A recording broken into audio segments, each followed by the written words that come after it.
Water. It flows from taps, from shower heads, and even from the sky. Yet for the 3 months I lived in Israel over the summer, it rained maybe 3 times. Many of the cities I visited there were built with water central to their designs.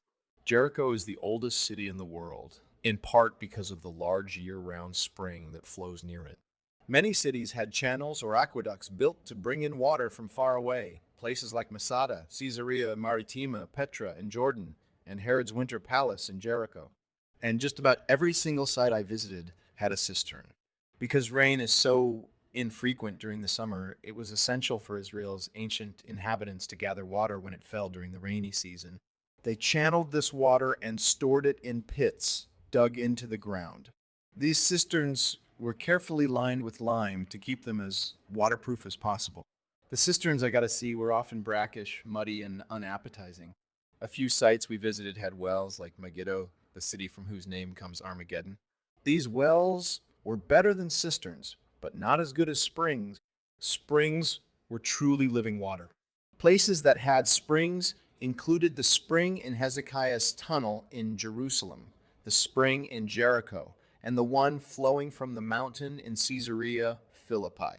The city of Dan, in the north, had several springs that covered the ruins in lush green vegetation.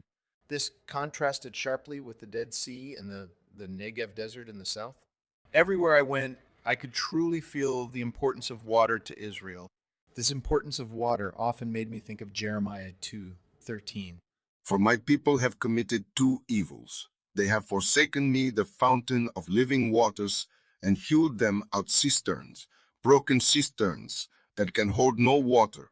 I don't know about you, but given the choice between water from a fresh spring and brackish water that's been sitting in a pool for a month, I'll pick the spring anytime.